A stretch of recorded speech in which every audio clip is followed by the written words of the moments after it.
Hi everyone, thanks for tuning in. This is Mrs. Kirk. We're going to go over the 10th lesson in my polar unit. I'm going to take a little break from polars today. I'm not going to need my note card for any of this. I'm going to teach you something about parametric equations. Parametric equations. So for the class today, you're going to need your graphing calculator. So if you want to go ahead and get that handy, I'll show you how to use that at the end of the notes.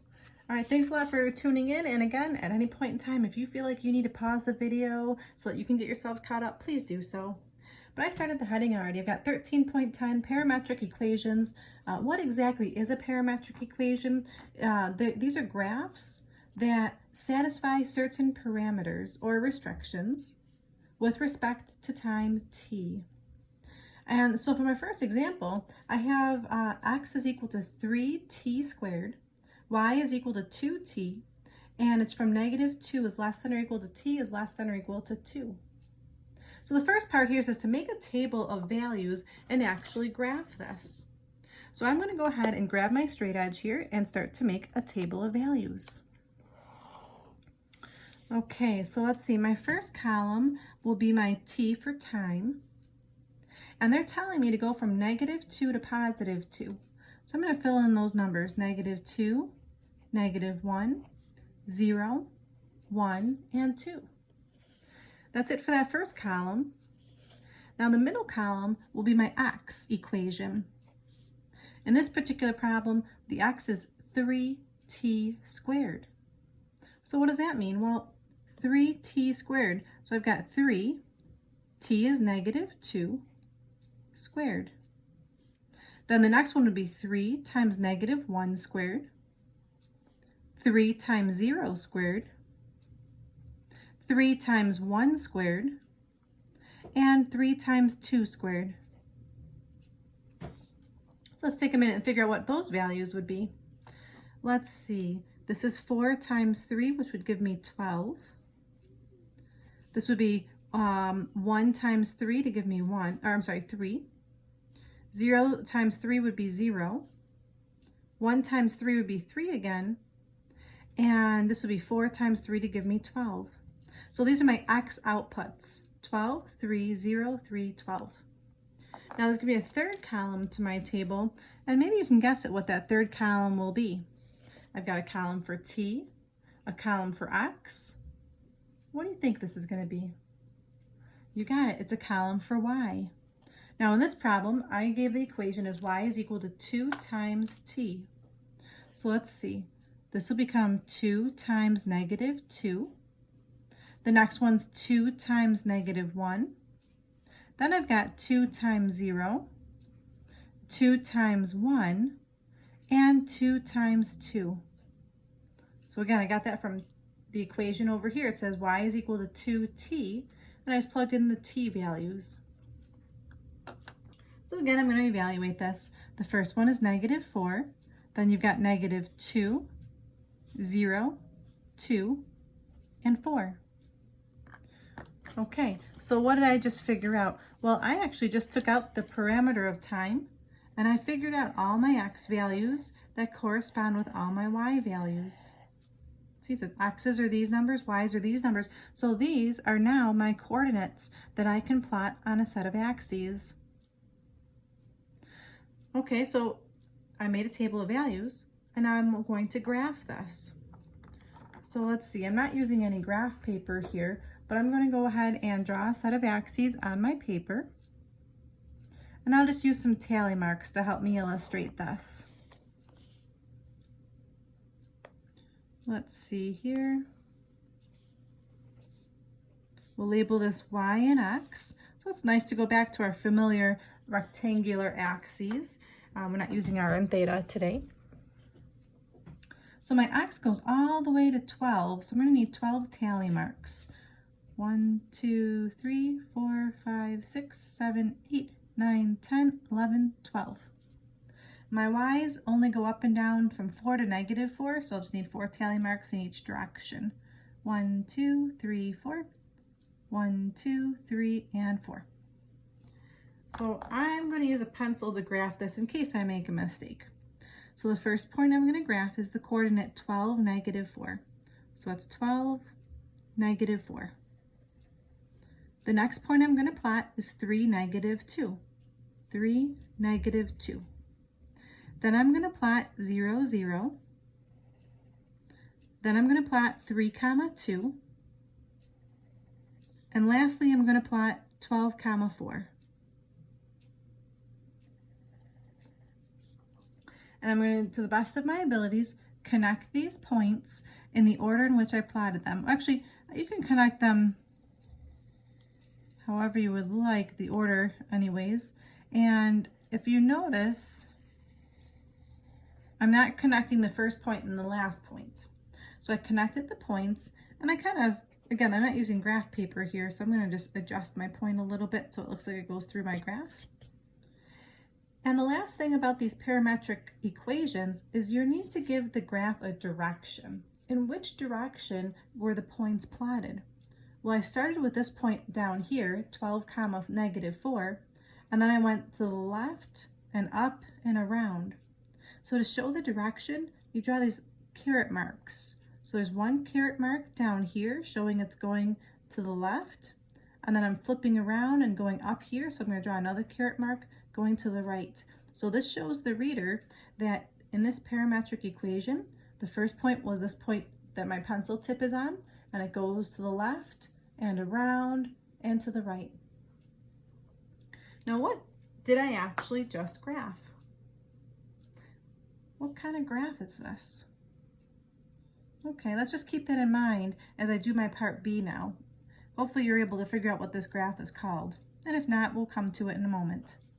So for my part B, I would like to write the rectangular equation.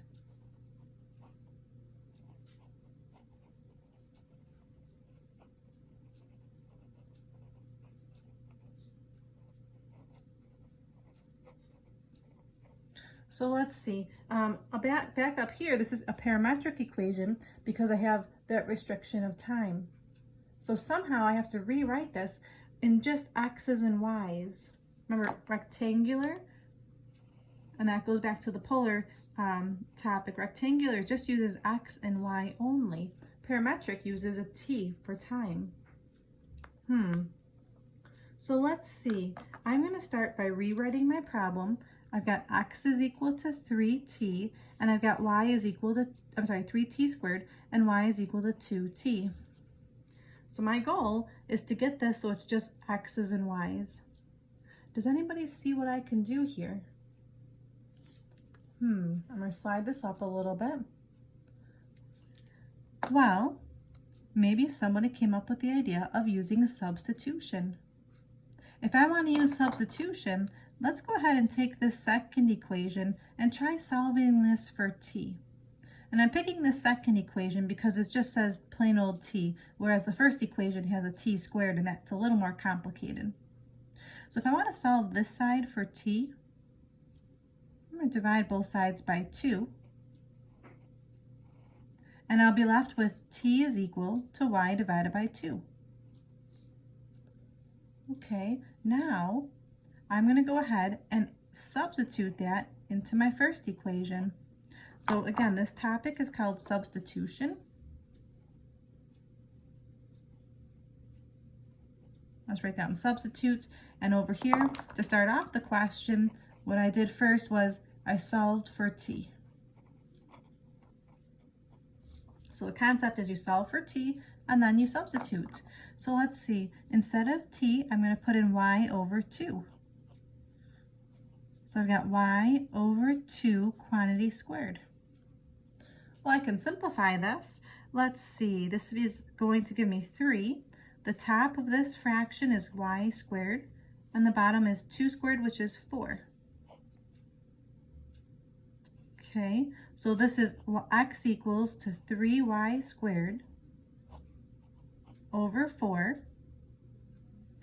And I don't know, just to finish this off, I suppose, I guess we can leave it right here at this point.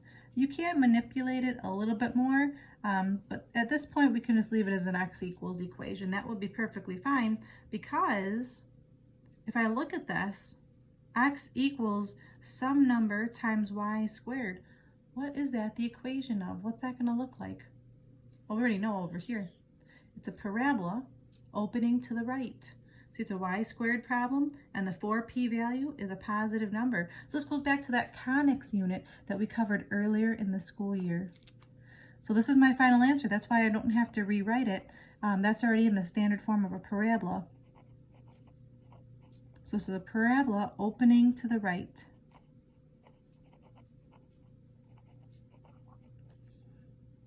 And if you want to recap on what a parabola is supposed to look like, that's going to be an x minus h is equal to 4p times y minus k squared.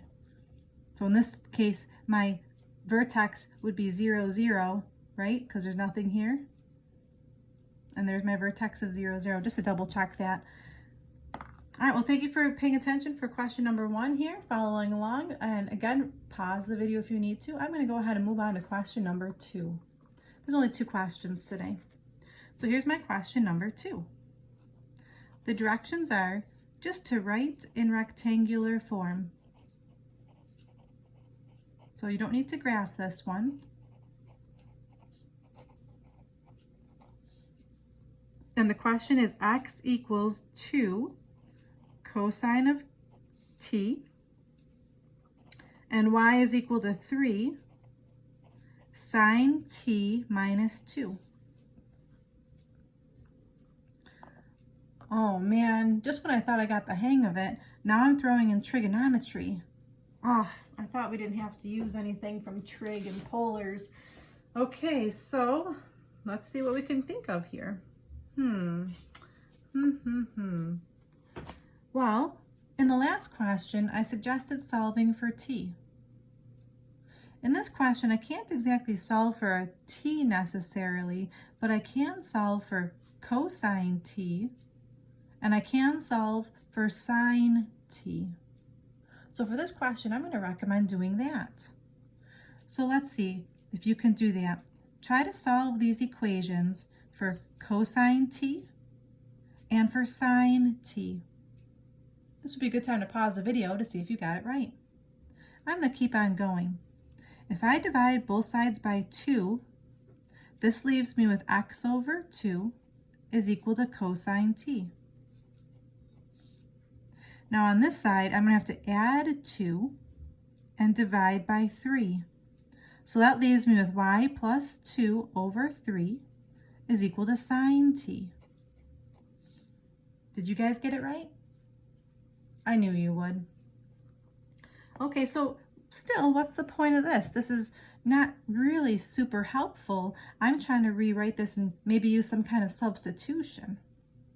So let's go back to our knowledge about trigonometry, and there's something that I can remember about cosine t and sine t, or cosine theta and a sine theta. Do you remember a trig identity? I know there's a lot of things to memorize this school year. There's a trig identity that has to do with cosine and sine. I'll start it out for us. It goes something like this. Sine squared theta plus, are you remembering it? Cos squared theta equals 1. Do you guys remember that Pythagorean identity for trigonometry? I hope so. That was earlier in the school year. So how can I use this now to come up with my substitution? So I'm using this trig identity, and I'm going to try to use my substitution. So let's see here. Instead of sine of theta, here's my sine of t. I'm going to plug in this fraction. So this becomes y plus 2 over 3 quantity squared plus, and instead of cosine, I'm going to use this fraction, x over 2 quantity squared equals 1. Well, the only thing I want to do is maybe square my denominators here. I'm going to leave my numerators the way they are. I've got y plus 2 quantity squared over 9 plus x squared over 4 is equal to 1. I'm going to leave my equation written like this, and I'm going to challenge you to see if you can figure out what would this be a graph of. We graphed this a couple of units ago when you have an x squared and a y squared and there's addition in the middle. What was that a graph of? Do you see an ellipse? And what about that center? 0, -2. That's as far as I'm going to go with identifying this graph, but hopefully you remembered some of those key ideas from earlier this school year. I promise I only had 2 examples today. The last thing I want to do with you is to show you how you can use your calculator. And on your homework tonight, you're not going to be required to make these tables, so do not make these tables on your homework. I want you to practice using your calculator. It just makes it go a little faster, because I think you can definitely figure out how to use those tables yourself, but at our level, you can use your calculators.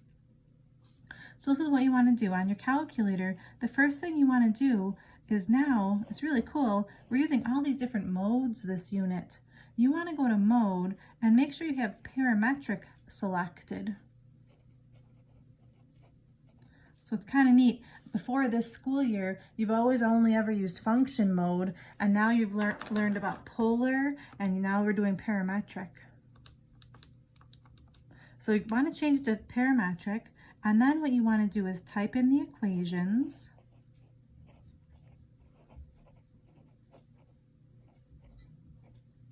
And with these graphs, because they're curved, you do want to use that zoom strategy. So I'm going to use my zoom 6. That just takes it to a standard window. And then you're going to do your zoom 0. And then your zoom 5. That will square off our graphs. So if it's a circle or an ellipse, we'll be able to see it quite nicely. So let's give this a try for question number 1.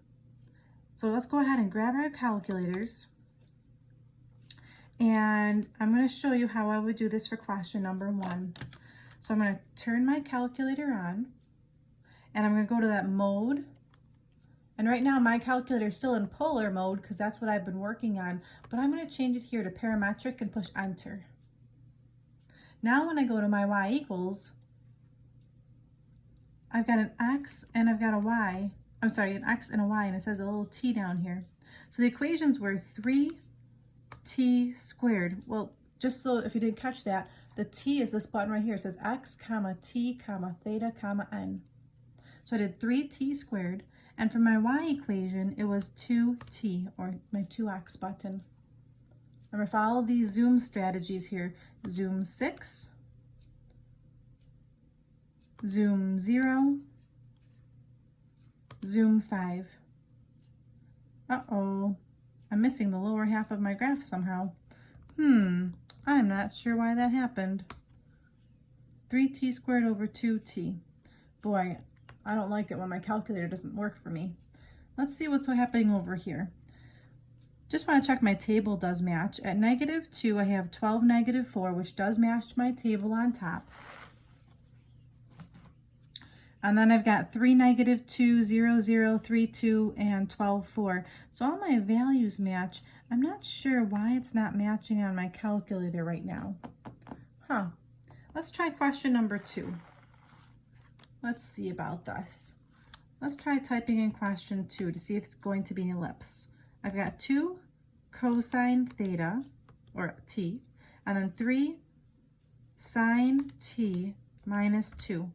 I'll try that zoom 6, zoom 0, and zoom 5. Okay, well, at least the ellipse worked out nicely for me, and that does match what I had here. The center was at 0, -2, and you could see the ellipse is formed quite nicely. I'm not certain why question number 1 is not showing up on my graph, but maybe if you can play around with your calculators, I know some of you are quite handy with your calculators, maybe you can figure out why it wasn't working. I've never seen that actually happen. So, but I don't want to take too much more of your time. So tonight for your homework, They should all work out quite nicely when you go to your y equals, type in your equations. You can look at your tables to come up with your values to plot them for yourselves. The homework today is going to be homework 13-11. We're looking at page 714, numbers 7 to 25 odd, and the answers are on AN 83. And just use your calculator to obtain the table when you're doing these. Thank you so much for following along. I really hope that you're enjoying the videos. I'm enjoying making them, and it makes me feel like I'm, still there with you. Have a great day, everybody. Keep working hard, stay safe, and until next time, this is Mrs. Kirk signing out. Bye-bye.